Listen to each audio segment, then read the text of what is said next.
សួស្តីបងអូនបានឯងញ៉ាំបាញ់ឯណែខ្ញុំបានឆ្អឹងជំនីជ្រូក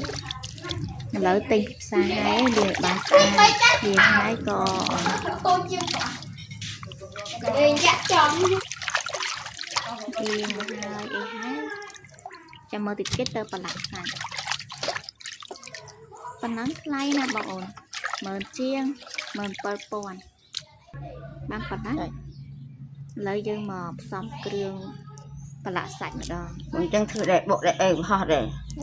ទៅមកនេះបាញ់និយាយជាប់ពីបេកពឹសចូលមកអំបិលស្ករប៊ីចេ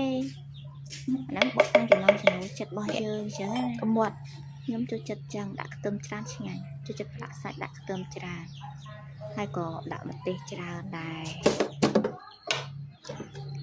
ចាំមើលតិចទៀតទៅមើលបេះម្ទេសដាក់ក្រោបតិចមកដាក់អំបិលតិចមកធម្មតាចេកដាក់តិចមកហើយតែខ្ញុំលោបេចេកដាក់ច្រើនពេកបាទមានម្ទេសបងអូនម្ទេស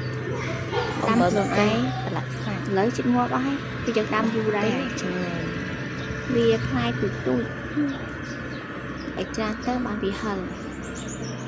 ធម្មជាតិមានពេលតនីយើងគួរតែដាំម្ទេសដាំអីនៅជុំវិញភូមិយើងទៅឲ្យសល់ដីតនីខ្ញុំដាំច្រើនកន្លែងទេដាំគ្រប់គ្រឿងពាន់ស្អីក៏មានដែរចង់មានម្ទេសលក្ត្រីទឹកគួនគឺដាំគ្រប់កន្លែងពេលយើងនៅផ្ទះយើងមានរបស់ហូប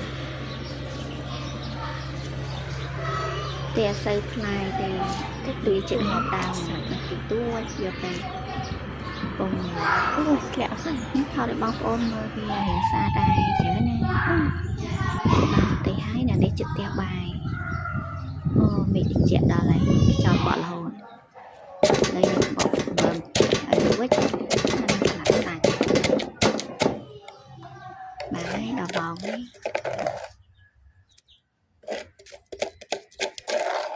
នេះចាក់ដីកូនចាក់ដី10ឡានចាក់ដី10ឡានទៅចាក់ថ្ងៃណាអេខែគូដល់ថ្ងៃគូសោះរឿងជ្រឹងហ្នឹងប្រាប់វិញ